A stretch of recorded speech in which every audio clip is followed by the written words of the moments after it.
வணக்கம் நண்பர்களே, நாம் இன்றைக்கி இந்த வீடியோவில் என்ன ஒரு முக்கியமான தகவலை பற்றி பார்க்க போகிறோம் அப்படின்னு சொல்லிட்டு பார்த்தீங்கன்னா, பாண்டியன் ஸ்டோர்ஸ் சீசன் 2 அப்படிங்கிற சீரியல் அப்படிங்கிறது ப்ரைம் டைமில் விஜய் டிவியில் டெலிகாஸ்ட் ஆகிட்டு வருது. டிஆர்பி ரேட்டிங்கில் பார்க்கும்போது கிட்டத்தட்ட ஒரு மேக்ஸிமம் ஹிட் கொடுத்த ஷோ அப்படின்னே சொல்லலாம். அந்த வகையில் பாண்டியன் ஸ்டோர் சீசன் 1 இருக்கிற நிறைய பேர் இன்றைக்கி சீசன் 2லையும் கண்டினியூ பண்ணிட்டு வராங்க.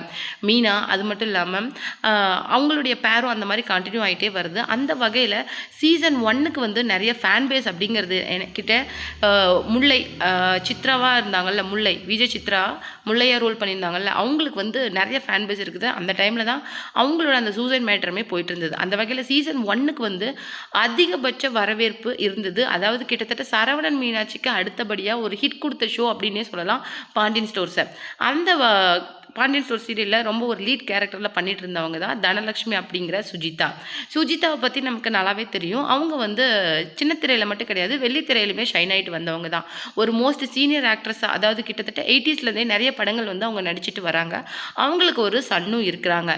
இந்த மாதிரி ஒரு திரைப்பின்னணி கொண்ட நடிகை வந்து பாண்டியன் ஸ்டோர்ஸில் கமிட் ஆகி சக்ஸஸ்ஃபுல்லாக கிட்டத்தட்ட 4 to 5 years அந்த சீரியல் வந்து போச்சு.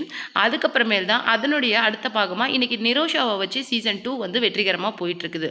அந்த வகையில் இன்றைக்கி வந்து சுஜிதா என்ன பண்ணியிருக்காங்க அப்படின்னு சொல்லிட்டு பார்த்தீங்கன்னா, ஒரு செலிப்ரேஷனுக்கு வந்திருக்காங்க. அவங்க செலிப்ரேஷனுக்கு வரும்போது நடந்த கசப்பான அனுபவங்கள், அதால் அவங்க வந்து வருத்தப்பட்டு நிறைய விஷயங்களை ஷேர் பண்ணியிருக்காங்க. அது மட்டும் இல்லாமல் எனக்கு ஒரு பையன் இருக்கிறான், இந்த மாதிரி விஷயங்கள்லாம் அப்யூசிவாக பார்க்கும்போது எனக்கு ரொம்ப கஷ்டமாக இருக்குது. நிறைய பெண்களும் வந்து இதுக்கு ஆபாசமாக கமெண்ட் பண்ணியிருக்கிறத பார்க்கும்போது எனக்கு இன்னும் மிகப்பெரிய வருத்தமாக இருக்குது. நம்ம சொசைட்டி எங்கே இருக்குது? இந்த மாதிரி ஒரு விஷயத்தில் ஒரு கடந்து போகிறத விட்டுட்டு அதை தப்பாக ஃபோட்டோ எடுத்தது மட்டும் இல்லாமல் அதை எடிட் பண்ணது மட்டும் இல்லாமல் அதுக்கு உட்காந்து கமெண்ட்டும் பண்ணியிருக்கிறீங்க. இதெல்லாம் பார்க்கும்போது எனக்கு ரொம்ப கஷ்டமாக இருக்குது அப்படிங்கிற மாதிரி சொல்லியிருந்தாங்க. வாங்க அவங்க என்ன சொல்லியிருக்காங்க அப்படிங்கிறத இன்னும் கொஞ்சம் டீட்டெயிலாக பார்க்கலாம். வீடியோக்குள்ளே போகிறதுக்கு முன்னாடி நீங்கள் நம்ம சேனலுக்கு புதியவராக இருந்தால் மறக்காமல் சிபி ட்ரெண்டிங்கை சப்ஸ்கிரைப் பண்ணி ஃபாலோ பண்ணிக்கோங்க. ஆக்ட்ரஸ் சுஜிதா வந்து என்ன சொல்லியிருக்காங்க அப்படின்னு சொல்லிட்டு பார்த்தீங்கன்னா, ரீசெண்டாக வந்து ஒரு செலிப்ரேஷனில் ஆக்ட்ரஸ் சுஜிதா வந்து வந்திருக்காங்க. அந்த செலிப்ரேஷனில் அப்போ அவங்க கொஞ்சம் என்ஜாய் பண்ணிகிட்டு இருக்கும்போது அவங்க சாரீ கொஞ்சம் விலகிருக்கு. அந்த சாரியை வந்து தெரியாதத்தனமாக ஃபோட்டோ எடுத்துட்டாங்க. எடிட்டிங்லேயும் அந்த ஃபோட்டோ மாட்டிருச்சு. ஆனால் அந்த ஃபோட்டோவை பார்த்து நிறைய பேர் ரொம்ப அப்யூசிவாக கமெண்ட் பண்ணியிருக்கிறாங்க. அதுதான் இன்றைக்கி ஆக்ட்ரஸ் சுஜிதாவுக்கு ரொம்பவும் வருத்தமாக இருக்குது. அதை பற்றி அவங்க என்ன ஒப்பீனியன் சொல்லியிருக்காங்க அப்படின்னு சொல்லிட்டு பார்க்கும்போது எனக்கு வந்து ரொம்பவும் கஷ்டமாக இருந்தது. ஃபர்ஸ்ட் ஆஃப் ஆல் வந்து அந்த ஷோவில் அந்த மாதிரி ஃபோட்டோ எடுத்திருந்தா அதை கண்டிப்பாக நீக்கியிருக்கணும். அப்படி நீக்காமல் விட்டது ஒரு தப்பு. அது மட்டும் இல்லாமல் இந்த மாதிரி உங்களுக்கும் அம்மா, தங்கச்சி, அக்கா அப்படின்னு சொல்லிட்டு ஏதோ ஒரு வகையில் ஒரு பெண் கூட நீங்கள் தொடர்பு இல்லாமல் ஒரு ஃபேமிலியில் இருக்க முடியாது. அப்படிப்பட்ட பட்சத்தில் அப்யூசிவாக கமெண்ட் பண்ணுறதுக்கு உங்களுக்கு எப்படி தான் மனசு வருது அப்படின்னு தெரியல. எனக்கும் ஒரு பையன் இருக்கிறான். நான் வந்து இந்த சொசைட்டியில் எந்த நல்ல விஷயத்தை காட்டி அவனை நான் ப்ராட்டப் பண்ணுவேன். கொஞ்சமாவது உங்களுக்குலாம் அறிவு இருக்கா? இந்த மாதிரி நிறைய விஷயங்களை பெண்களும் பண்ணியிருக்காங்க அப்படின்னு சொல்லிட்டு நினைக்கும் போது எனக்கு இன்னும் கோபமாக வருது. என்னால் அதை கண்ட்ரோலே பண்ண முடியல. நான் வந்து ரொம்ப நாள் வந்து இதை விஷயத்தை நான் பேசக்கூடாது அப்படின்னு தான் நினச்சிட்டே இருந்தேன். பட் இந்த விஷயம் வந்து என்னை பேச வச்சிருச்சு. ஏன்னா இந்த மாதிரி விஷயங்களுக்கெல்லாம் நாம் அமைதியாக ரியாக்ட் பண்ணாமல் இருந்தால் இது கண்டினியூ ஆகிட்டே தான் இருக்கும். அப்படிங்கிறதுக்காக தான் நான் வந்து இதுக்கு ஃபுல் ஸ்டாப் வைக்கணுங்கிற முடிவோட நான் இந்த விஷயத்துக்கு பேச வந்திருக்கிறேன். உங்களுக்கு கொஞ்சம் கூட அறிவே இல்லையா? அதாவது உங்கள் வீட்லேயும் பெண்கள் வந்து இருப்பாங்கல்ல, அப்படி இருக்கிற பட்சத்தில் நீங்கள் எப்படி இன்னொரு பெண்ணை தப்பாக பார்க்குறீங்க, ஆபாசமாக கமெண்ட் பண்ணுறீங்க? அப்படி பண்ணும்போது அவங்க நம்ம அம்மாவாவோ அக்காவாவோ இருப்பாங்க அப்படிங்கிற எண்ணம் உங்களுக்கு ஏன் வர மாட்டேங்குது? ஏன் வீட்லேயும் குழந்தைங்க இருக்காங்க, அவங்ககிட்ட நான் சின்ன வயசுலேருந்து எவ்வளோ விஷயங்களை இன்றைக்கி சொல்லி இந்த சொசைட்டிக்காக வளர்க்குறேன் அப்படிங்கிறது உங்களுக்கு தெரியுமா தெரியாதா அப்படிங்கிறது எனக்கு தெரியாது.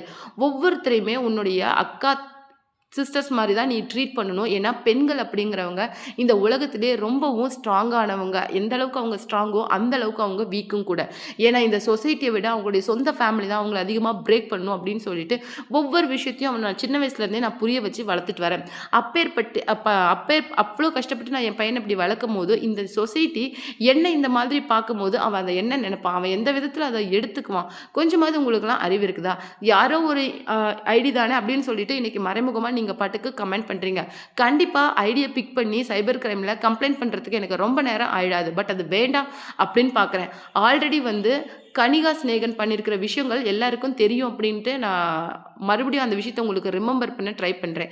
சைபர் கிரைமில் ஆல்ரெடி வந்து கம்ப்ளைண்ட் பண்ணி கிட்டத்தட்ட ஜெயில் அப்புறமேலு அபராதம் அப்படின்னு சொல்லிட்டு எந்த அளவுக்கு அந்த விஷயம் சீரியஸாக போச்சு அப்படிங்கிறத நீங்கள் மறந்துடாதீங்க. இதுக்கு மேலே எந்த சீரியல் நடிகர்களும் சரி, ஆக்ட்ரஸுமே சரி, இந்த மாதிரி ஆபாசமான கமெண்ட்டுகளுக்கு அமைதியாக இருப்பாங்க அப்படின்னு சொல்லிட்டு எதிர்பார்க்காதீங்க அப்படின்னு சொல்லிட்டு எச்சரிக்கை விடுக்கிற மாதிரி பேசியிருக்காங்க. கண்டிப்பாக அந்த ஐடியாலாம் பிக் பண்ணி அது வெதர் பாயாக இருக்கட்டும் இல்லை கேர்ளாக இருக்கட்டும், கண்டிப்பாக சைபர் கிரைமில் கம்ப்ளைண்ட் பண்ணுற பட்சத்தில் அவங்களுக்கு நிறைய அபராதமும், அது மட்டும் இல்லாமல் ஈவன் ஜெயில் 1 இயர் ஜெயில் போகிறதுக்கு கூட வாய்ப்பு இருக்குது. ஸோ கொஞ்சம் அந்த மாதிரி பப்ளிக்கில் கமெண்ட் பண்ணும்போது மைண்ட் யுவர் பிஸ்னஸ் அப்படிங்கிற மாதிரி ரொம்பவும் ஸ்ட்ரிக்டாக பேசியிருக்கிறாங்க.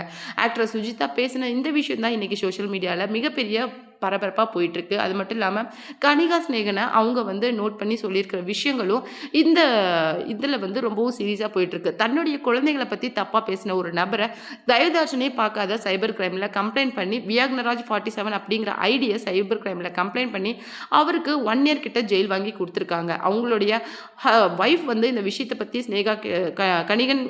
கனிகா ஸ்நேகன் கிட்ட பேசும்போது கூட அவங்க இந்த விஷயத்துக்கு ஒத்து வரல. ஏன்னா ட்வின் டாட்டர்ஸை வளர்த்துறது அப்படிங்கிறது எவ்வளோ கஷ்டம் அப்படின்னு உங்களுக்கு தெரியாது. என்னுடைய குழந்தைங்க என்னுடைய உயிர், அவங்கள பற்றி தப்பாக பேசுறதுக்கு உங்களுக்கு யார் ரைட்ஸ் கொடுத்தா?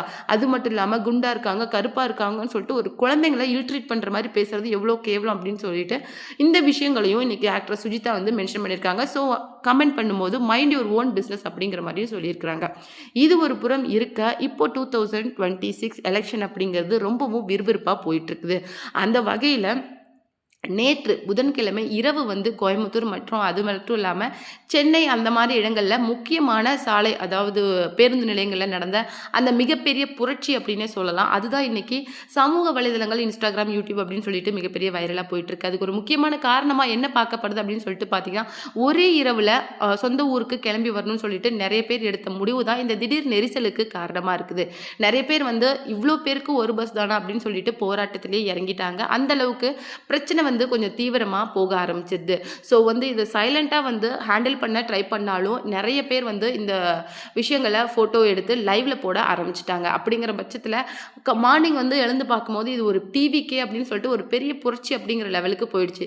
ஸோ மேபி 2026 எலெக்ஷனோட ரிசல்ட் வந்து என்னவா இருக்கும் அப்படின்னு சொல்லிட்டு ஸ்டில் நாம் யூகிக்க முடியல. நிறைய ஆக்டர்ஸ் வந்து இந்த எலெக்ஷனில் வந்து ரொம்பவும் தீவிரமாக கான்சன்ட்ரேட் பண்ணி ஓட் பண்ணிட்டு தான் இருக்கிறாங்க. அதில் ஒரு முக்கியமான விஷயமா வந்து இளைஞர்களோட புரட்சி அப்படிங்கிறது பார்க்கப்படுது. அங்கே இருந்து பஸ் இல்லை அப்படிங்கிற பட்சத்தில் கிட்டத்தட்ட 4 பேராக வந்து பைக்கில் வந்து இன்னைக்கு சொந்த ஊருக்கு தெரியாதவங்களை கூட பாதி ரோட்டில் ஏற்றிட்டு வர விஷயங்களெல்லாம் நம்மளால் பார்க்க முடியுது. இதெல்லாம் பார்க்கும்போது அப்படியே ஒரு கூஸ் பம்ப், கிட்டத்தட்ட நம்ம வந்து அந்த ஜல்லிக்கட்டு லாஸ்ட்டாக பார்த்த மாதிரி அந்த ஃபீல் இருந்தது கோயம்புத்தூர், சென்னையிலலாம். ஸோ அந்த அளவுக்கு வந்து ஒரு யங்ஸ்டர்ஸ் கிட்ட அந்த ஒரு வைப் அப்படிங்கிறது இருக்குது. பெண்களும் ஈக்குவலாக வந்து இந்த விஷயத்துக்காக ஏன் பஸ் விடலை அப்படின்னு சொல்லிட்டு அந்த டிஎன்எஸ்டிசி கிட்டேயே ஃபைட் பண்ணியிருக்கிறாங்க. அந்த வீடியோவும் வைரலாக போயிட்டுருக்குது. ஸோ வந்து 2026 எலெக்ஷன் அப்படிங்கிறது எந்த அளவுக்கு நம்ம எதிர்பார்த்த மாதிரி வரும் அப்படின்னு சொல்லிட்டு யாராலையுமே சொல்ல முடியாது. எந்த வந்து ஆட்சி பண்ண போகிறாங்க அப்படின்னு சொல்லிட்டு தெரியல. பட் ஆனால் எப்பவும் இல்லாத அளவுக்கு இந்த தடவை ரெஜிஸ்டர் ஆகிருக்கிற ஓட் பெர்சன்டேஜை பார்க்கும்போது தான் எல்லாருக்குமே மிகவும் சந்தோஷமாக இருக்குது.